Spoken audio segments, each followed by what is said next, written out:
I did not like Armenia. I'm sorry, I did not like the Armenian song. I did not find the I did not find the Bulgarian song to be like a song as well. It's just music thingy, yeah. So yeah, another thing, yeah. But I mean, people have been saying that all the rest of the songs that year were bad. It wasn't. I mean, like, what about Spain? They had a good song. I mean, Spain had a good song, France had a good song, Germany had a good song, Sweden had a good song, and Finland had a good song.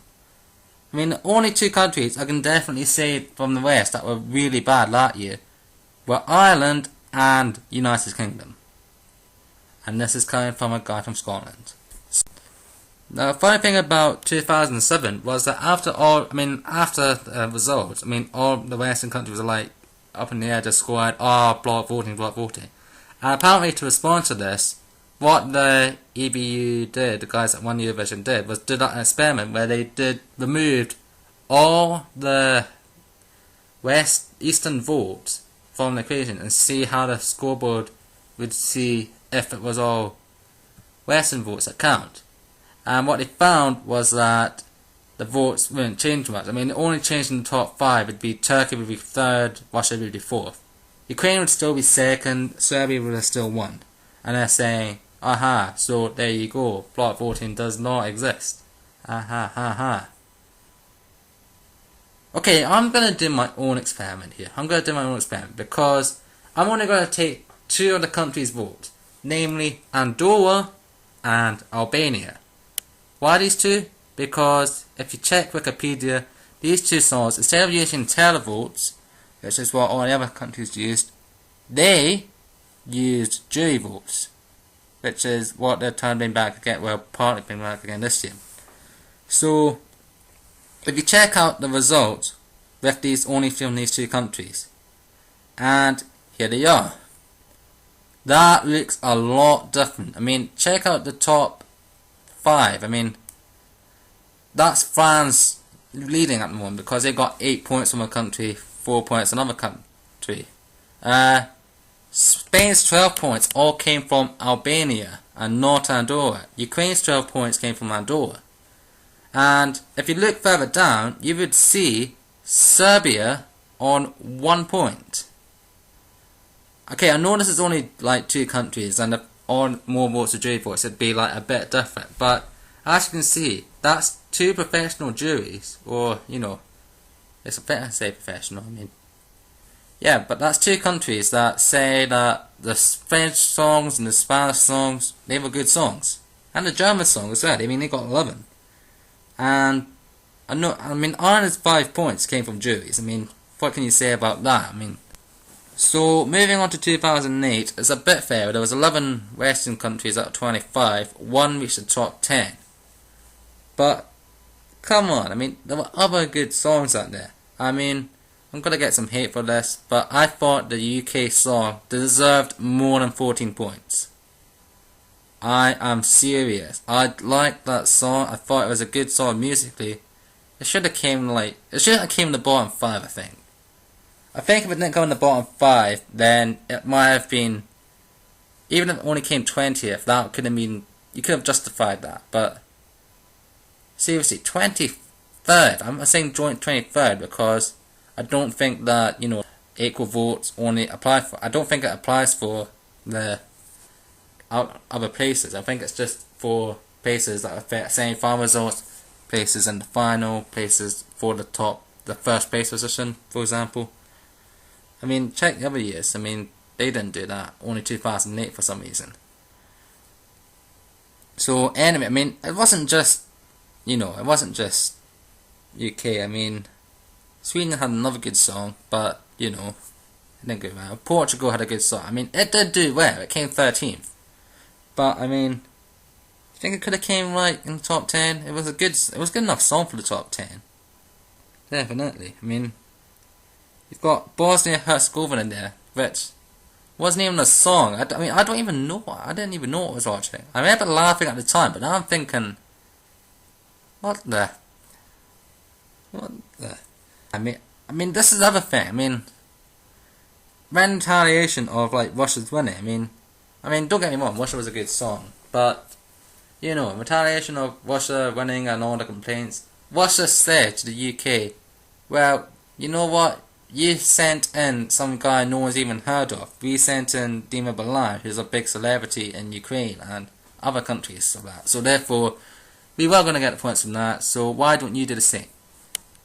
That's actually a kind of good idea. I mean, maybe we should tell the BBC, form petitions saying that what we want is Eurovision entries to have been in like the British top 10 charts at least once, instead of just some random guy. I mean, that does sound like a good idea to get points. But wait a minute here, wait a minute. Listen to what you're saying. You're saying that you were gonna get good scores because you got someone that people know.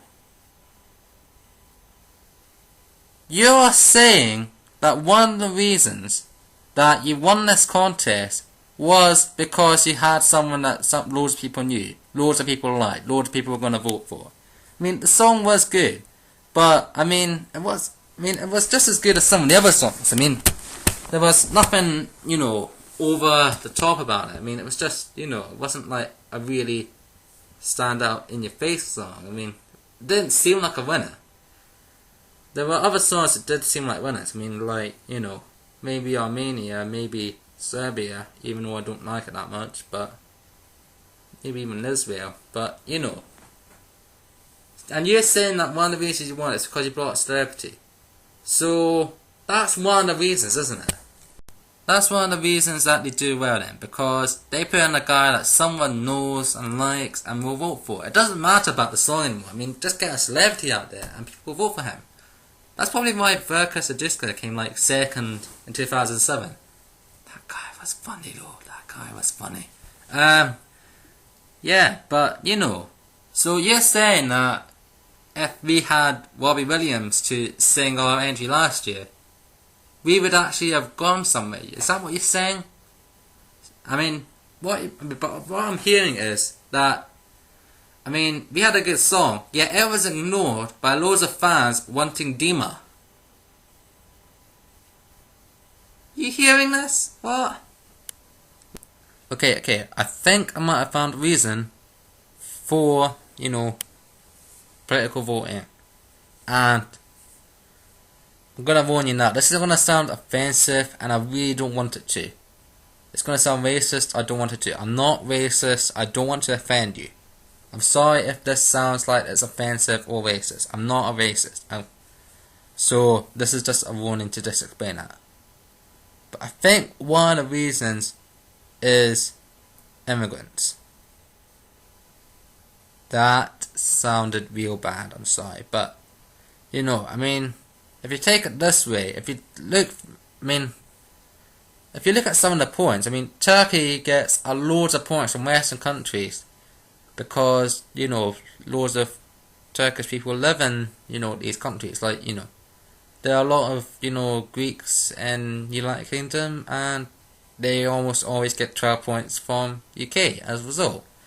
If you take out Poland, I mean, they got 14 points last year from 4 from the UK, which, as the Daily Mail constantly explains, there's a lot of Polish people in the UK. I hate that newspaper so much. That's another rant though, that's a different rant. But 4 from the UK, 10 from Ireland. Do you think it was really the British people and Irish people who voted for these, or the Polish people who lived in Ireland that voted for them? I don't know. What do you think? Sorry, this is sounding really offensive. I'm sorry, I'm definitely not. I'm not a racist. But one thing I did learn somewhere was that most immigration occurs when someone just leaves to the neighbouring country, you know. So that explains a lot of it actually. I mean, if people from Sweden move to Finland and Norway, then they're gonna vote for Sweden, presumably. If people move from Russia to Belarus is gonna vote for Russia. If the Russians are gonna vote for Russia, and Belarus will give points to Russia.